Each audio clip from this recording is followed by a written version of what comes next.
everybody. Welcome to Clever Conversations. I'm here with Twin Kings today and my co host Antonio, and we have got an amazing show for you. Stay tuned.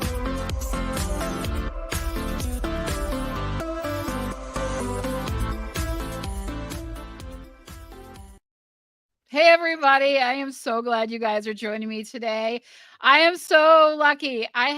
These guys, we had such a great conversation before we even got started that I was like, wait, we have to stop. We have to go live. Not another word. We're not doing this. Oh, you know it.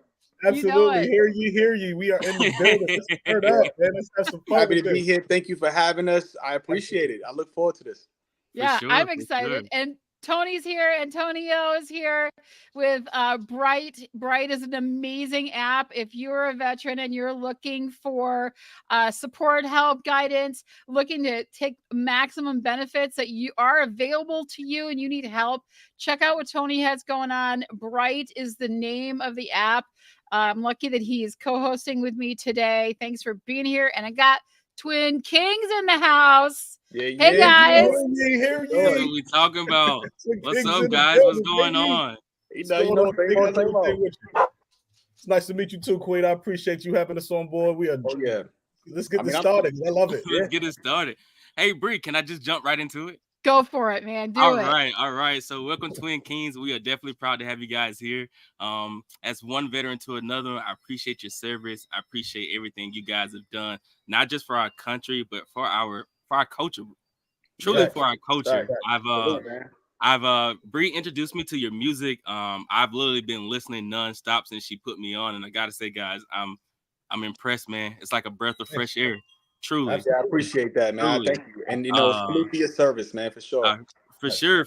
So tell everybody who you guys are. Like, who are you? Who's Twin Kings? Hey, look, we are two kids from Brooklyn with some DMV ties. We've had a pretty rough life, but in every single time that we had a choice to make a decision to move forward, we decided to be resilient and keep pushing no matter what. And the biggest thing was we wanted to make sure that we followed our purpose. And our purpose in life is to, inspire the masses to live a better life, whether it be artistically through music, whether it be behind the scenes, whether it be something, but, be good men, and be better women. That's it. Love that. I love that. So, I love that. A little bit deeper, Pat, to dive a little bit deeper too, as you've already stated, we joined the service fairly young, mostly to kind of escape the perpetual cycle that we were kind of involved in. Yeah. And to just do something different, whether that means putting your life on the line for it. And hey, we went full-fledged into it. I enjoyed it. I served just shy of 9 years, and I enjoyed every minute of it.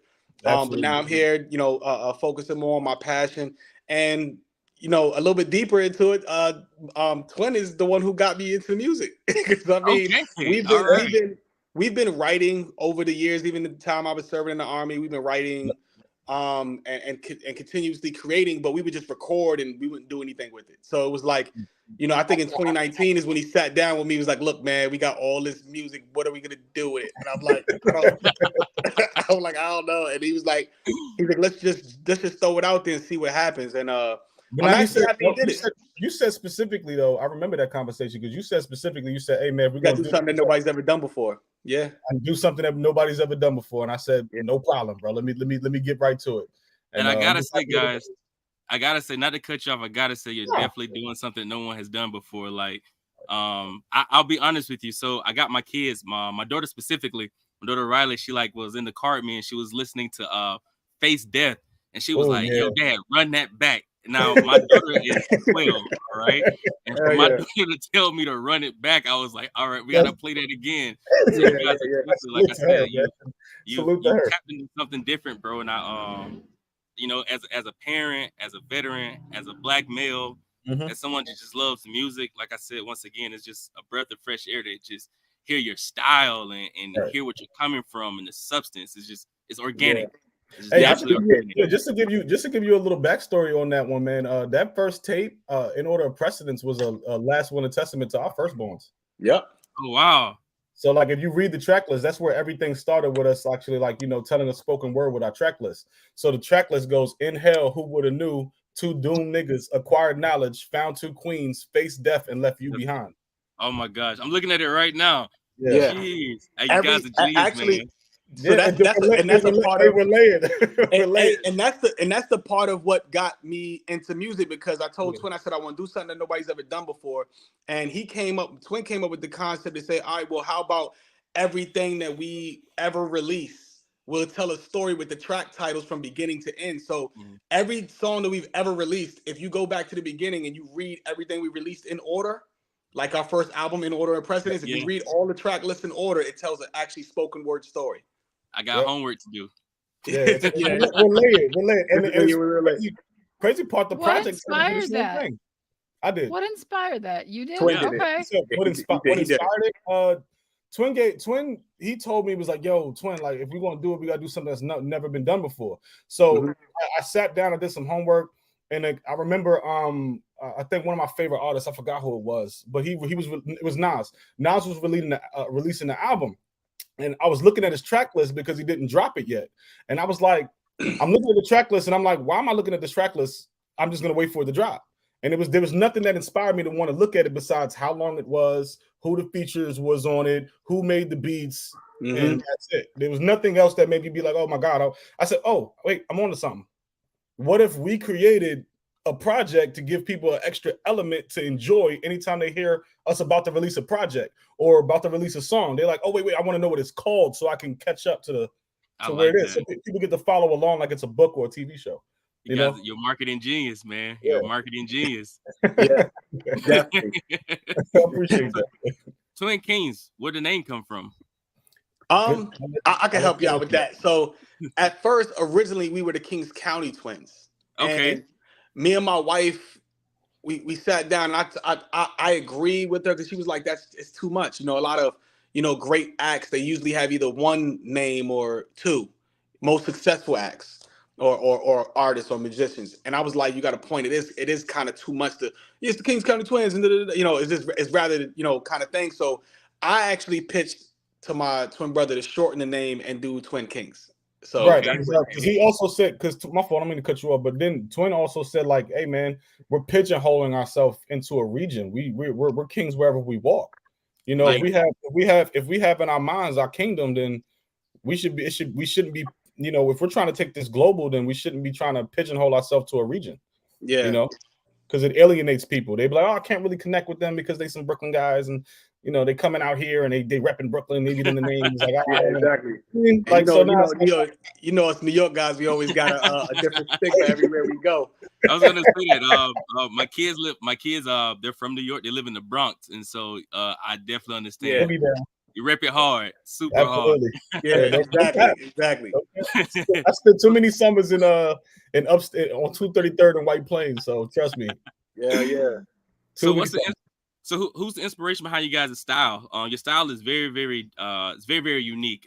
There's a lot of mixture. Honestly, for me personally, I kind of got some Outkast. I don't know if that's some of your influence, but I can tell like the back and forth. I definitely got some Nas vibes from you guys.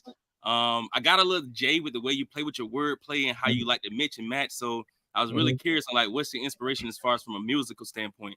Honestly, everything that has to do with hip hop. I would say for sure, like the biggest motivating factor was that we didn't want to sound like anybody. So Outkast motivated the universal sound, like, hey, we could do it all.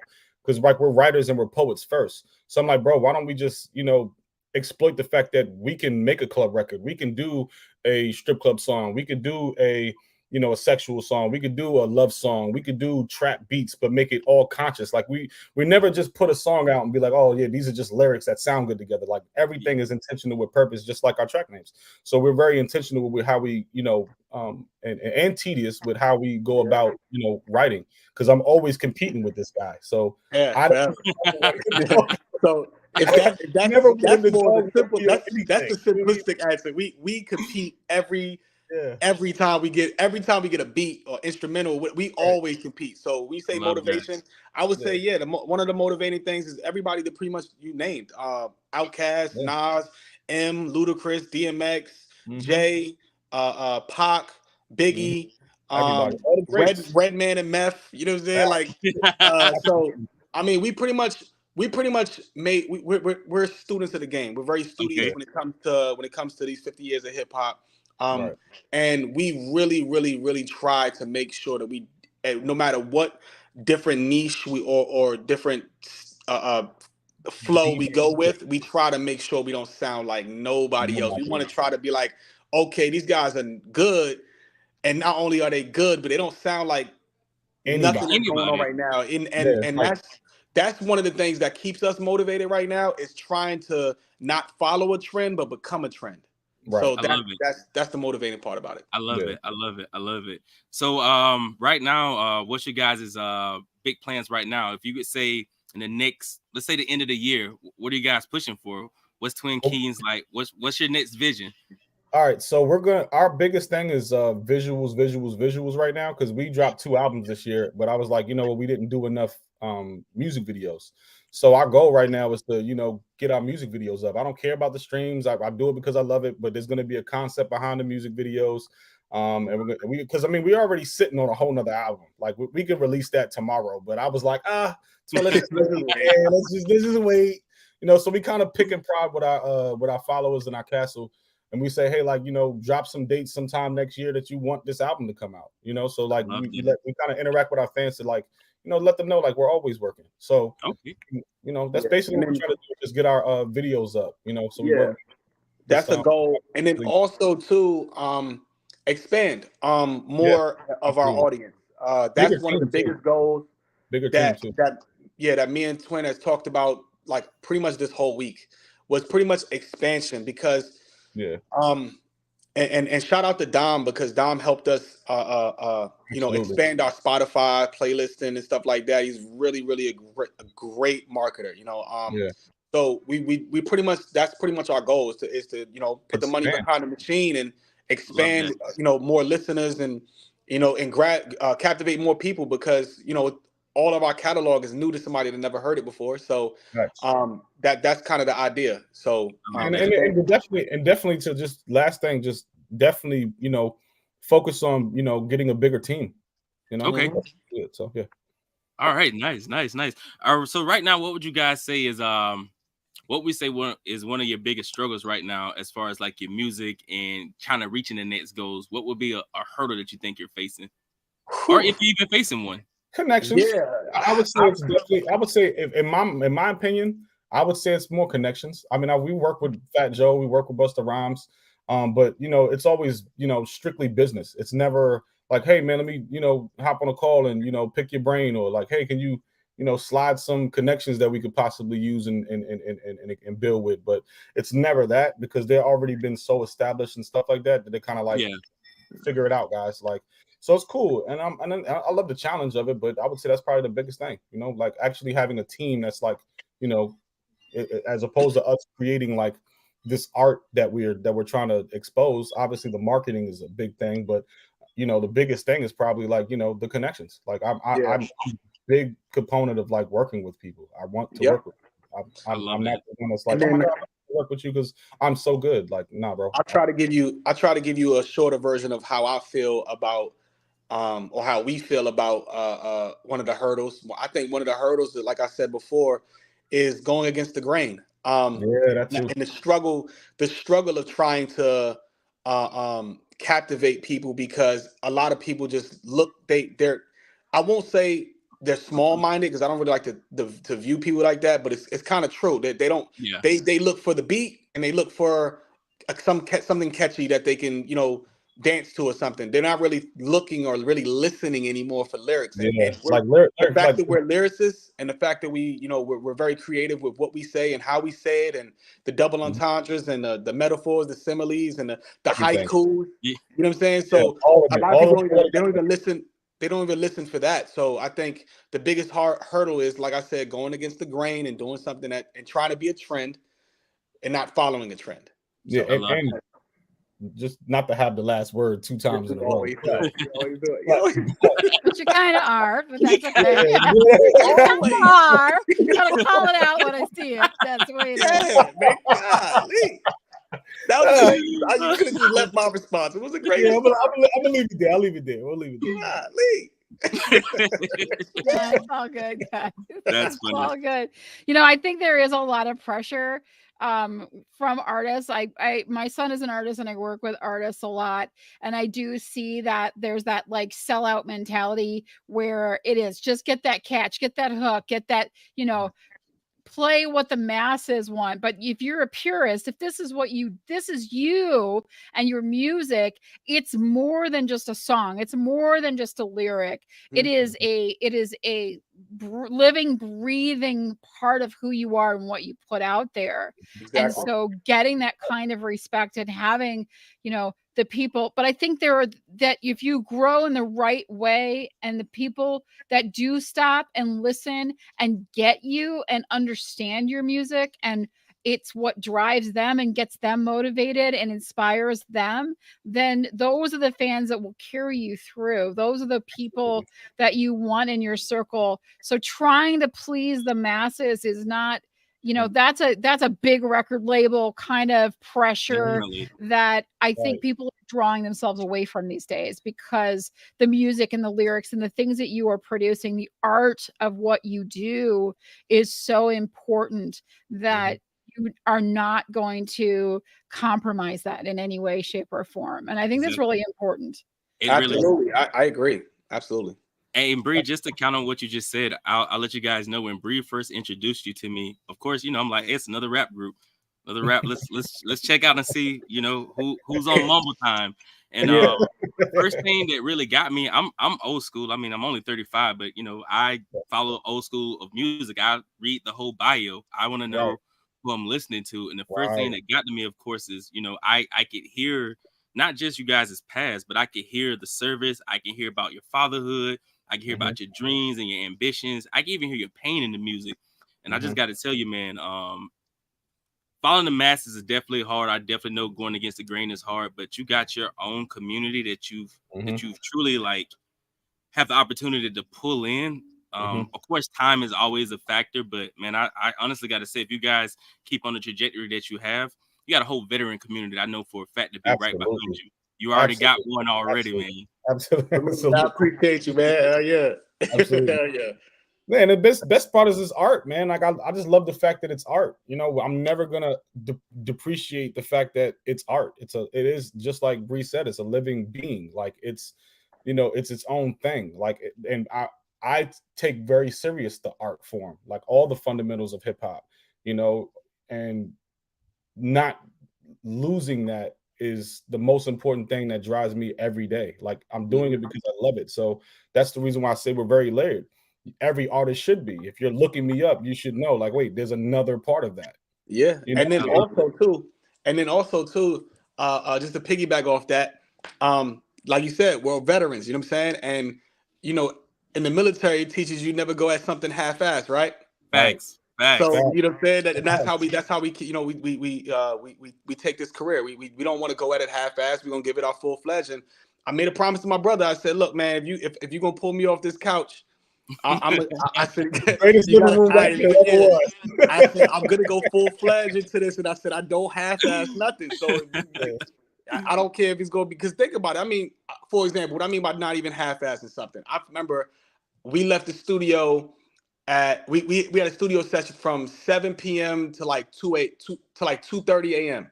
Yeah, it was like, and I had to go to work. I had to be at work at 5:30. Yeah. And guess what? That was an 8-hour day. And an 8-hour drive. And you know how many times? And we've done that over and over and over and over and over again. It's cool. Coffee is fine. You know what I'm saying? I love that. I love that. But yeah, that's the passion. That's the motivation. And like I said, we don't go at anything half-assed. So yeah. I tell you guys something else I wanted to share with you guys that I got from you.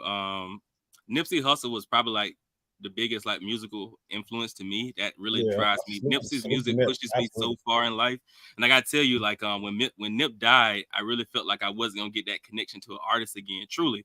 Like I got artists that I listen to, but far as that thing I needed to keep pushing me forward, that trajectory forward, I was like, I wouldn't find it again. And I'm so serious, man. I really feel that presence in you guys. Like I feel that organicness, that realness. And I really appreciate just being able to be here in this moment to share with you guys, because I'm telling you, I'm already a fan, man, and I can just see, so many lives you guys can touch just with your words. And Absolutely. I And just we never appreciate take you that guys. lightly, man. I just appreciate you just sharing your story, man, and just putting it out there for the world to hear. I truly do. Absolutely. Nah, man, Appreciate thank you, that. man. And look, That's we a love, fan man. of you too, man. We love everything you doing, especially with that app. If y'all ain't get that app, go Facts. check out that app because it's Appreciate already that. fire. I'm telling you, Seriously. I'm gonna tap into that app. So Facts. definitely, I'm a fan I of that too, appreciate man. that. And I love your work ethic, man. I Genius in his own right. appreciate you, man. Absolutely. Thank you. Thank you. And of course, Bree, man, this wouldn't be anything without you, Bree. Of course. Absolutely, thanks, Bree. We love you, guys. Bree. We love you, Bree. You know what I'm saying? Thank you for sharing your platform. I appreciate Air it. hugs. Air hugs. Don't worry about it. We got Absolutely. both All your right, hugs I'll covered. take all of them. Yes, bring them in. I got a question. You know, like I said, my son is a musician and I work with a lot of musicians. And the one question that I always ask people is, there's that moment where you have to put your music out there, right? For the first time, where you have that vulnerability because you're putting a part of yourself out there. It's like walking out naked, right? You're putting your heart and your soul, what's within your heart out for people to see. How difficult was that moment for you? And how did you decide now is the right time to do that? Ooh. That's a good question. That's a good question. Honestly, I would answer that. It was very, very mentally difficult because you want to make it so perfect. It's like, this is my baby. Like, I worked on this. I wrote every lyric. I sat down and mastered it. I went back and re-recorded certain parts, and I'm like, this got to be perfect before I present it, right? Because it's like doing a presentation. But it's just having the courage. You know, the same thing that I teach my son. Like, it's okay to be scared because it was a petrifying moment. You know what I mean? Like, you're like, man, I don't know how people's gonna perceive this. Like, how? Like, I don't have any expectations, but I'm petrified because, you know, it's vulnerability. And I was like, you know what? Just in the Army, man. So what? I was scared to jump out of planes, and them guys still did it. So I was like, I took the airborne approach, like, airborne. So for me to answer that question, I would say it was a bit. I would say it was a bit nerve-wracking because I didn't know how people were gonna, perceive it or take it. And it was so against the norm. Yeah, man. It was so against everything that was out now. So I would say I was a bit nervous, but at the same time, I had the demeanor that fuck it. You know what I mean? Like, I just fuck it. Because at the end of the day, if you in life, you got to take chances, you got to take risks. And you ain't gonna reap no rewards if you're sitting on it. You know what I'm saying? You're not. What do they say? Closed mouths don't get fed. So I went at it with that approach. I said, you know what? I'm just gonna go out. If we're gonna put it out, fuck it. If we get there, get there. If we don't, we tried. You know what I'm saying? Because I'd rather just try. You know what I mean? And I told my son that too. I said, I don't care if you go out and fail. The fact that you went out and failed is what you need. You know what I'm saying? I said, I'm gonna be here while I'm here to take care of you, but I want you to go out. I want you to fail. And if you got to come back, regroup, and then jump back out there, you got to make sure you come back, regroup, and get your ass back out there and do it again. So, exactly. Yeah. And and it's funny too because after we did that, if you go to our website and go to exclusive content, I put a Trip Through Time mixtape in there. Okay. So like people like yourself, you're like, what did he sound like when he was 15? Like it's 2005, all the way until we dropped our first thing. Oh man! So like now that was vulnerability. No, cap. 100%. Yeah, that was, and none of them are mastered as raw. It was like that was we did in the studio. We didn't have no money behind it. It was just that's what you got. Like you know what I'm saying? That's vulnerability. Right. That's the way to do it. It gives people more of a connection to us because they be like, man, I get to listen to how their evolutions of the way that they started to write. Oh, they were writing like this at what age? Oh, whoa. Their capabilities are beyond what I expected, this type of thing. I think seeing that growth too is really, really important. When I work with indie creators and they're just starting out and they're always like, am I ready? Is it ready? Can I do this? And I'm like, you just have to get out there. One of my favorite podcasters, her name is Judith Obatuso, and her podcast is Messy Can't Stop Her. right? And Oh, she nice. just is like, you just have to get out there and you have to do the things, and you have to do it messy, and you have to do it with, you know, your hair a mess or whatever it is. And but just start doing it, because it's in those moments of when we're actually doing things that we grow, we learn, we soar, and that is what we need to do. And if it's messy, it's okay. And that's what you did. So when you put that stuff out there that you did in 2005, like way back, the things that you've done for so long, it shows the growth. It shows that, yeah, I started here and here is where I am now. And it gives people permission. So I think that's incredibly important and very, very courageous of you to put that out there, and show people. No, not it's great stuff, but it's also like lets people know, right? My first episode of this podcast that I did 2.5 years ago, my sound was horrible. It was so bad, and I couldn't figure out what I had done wrong with it. But I was like, I'm not taking that down. I'm leaving it up. I'm going to go with it being messy. I'm going to go with it sounding like crap, because first of all, I thought the message was great that was in it. Plus it was nostalgic for me. And it also shows the distance I've come and the way I've grown and expanded my abilities over time. And I think what you do is encouraging to other new artists that are coming up. Where do you see with new artists and new things that are coming out, where do you see that what direction do you see that going in? Because I, like you said, things are changing, right? And so what direction do you see hip hop and rap and those kinds of things? Where is that headed? Where are we headed with that? I would say that we're heading in a very great direction. I think that, as more indie artists start to, buck the system a little bit, because the knowledge is out there, and you live your purpose. Like, it's one thing if an artist is like, it's definitely an oversaturated market. However, the best part is that in an oversaturated market, if you shine, you're really one of the people that's living your purpose and people believe in you. I've seen artists that was like starting off like writers, and then it was like, I don't really like the spotlight. And then they took the engineer approach, and they're very successful engineers and producers.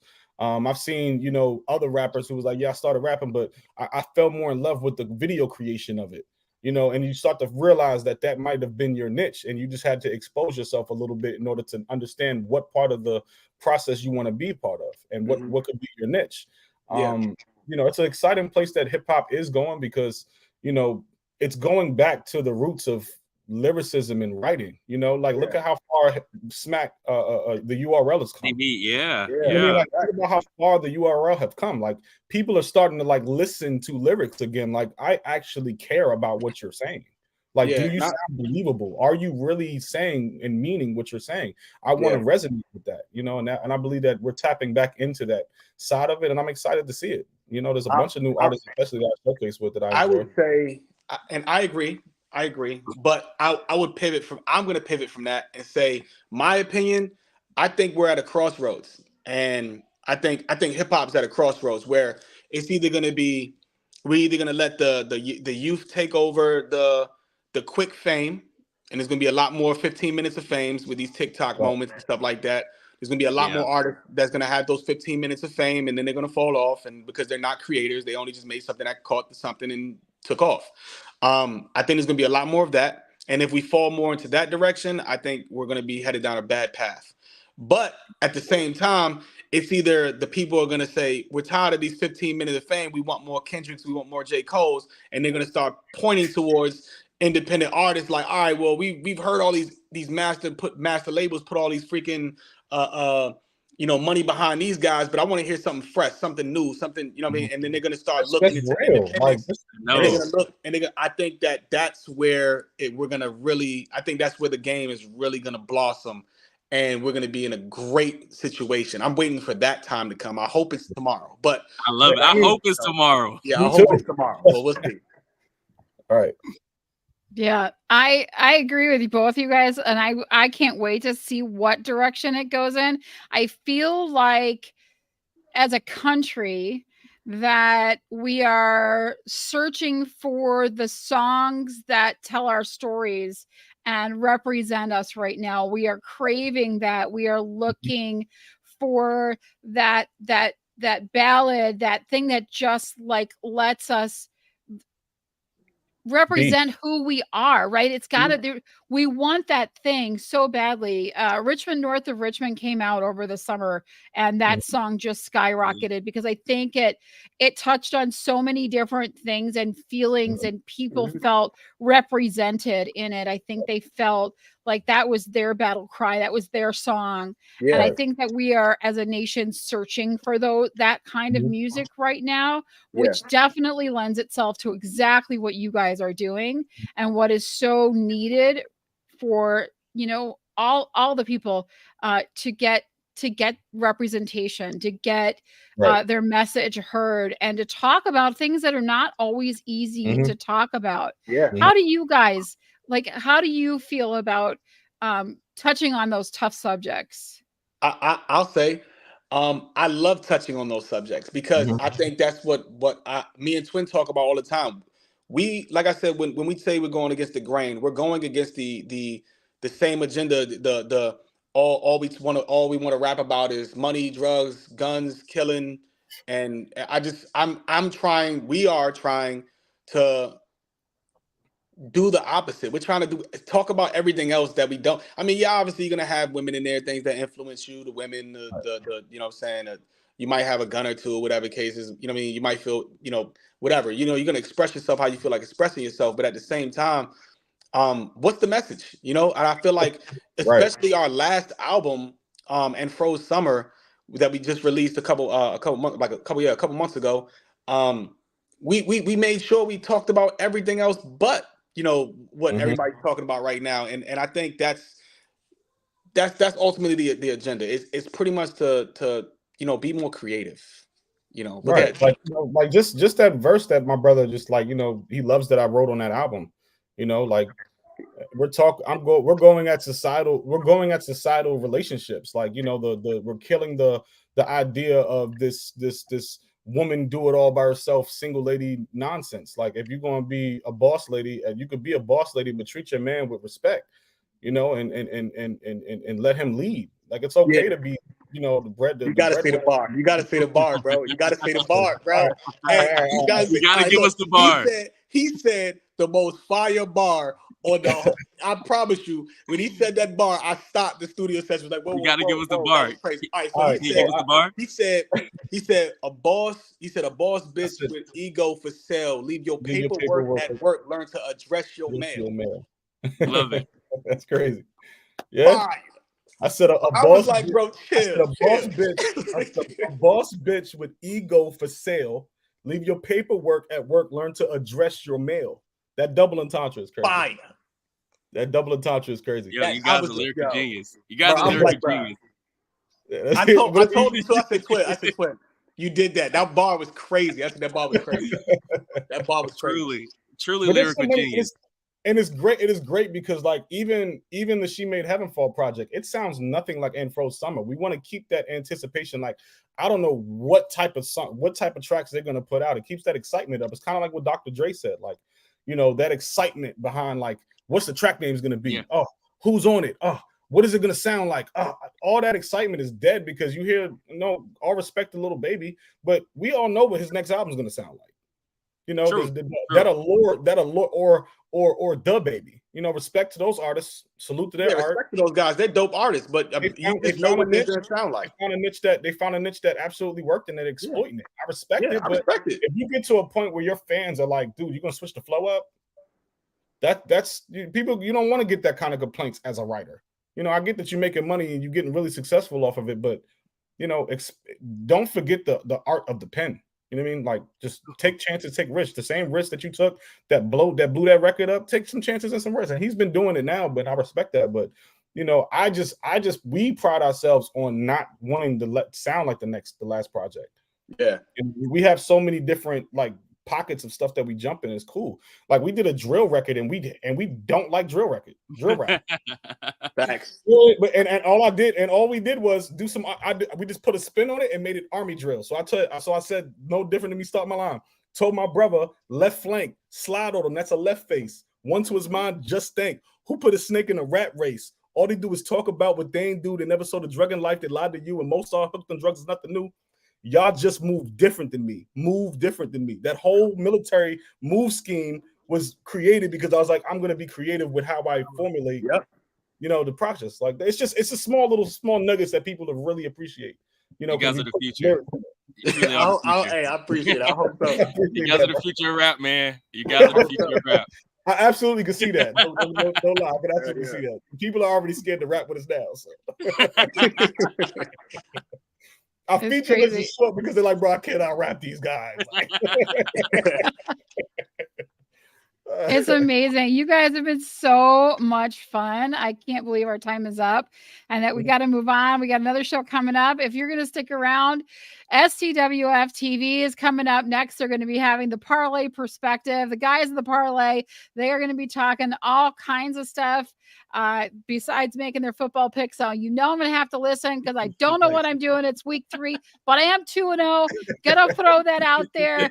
I got 5 with 4 points to spare. It is an ugly season for me. But I'm gonna take it. I'm gonna take it.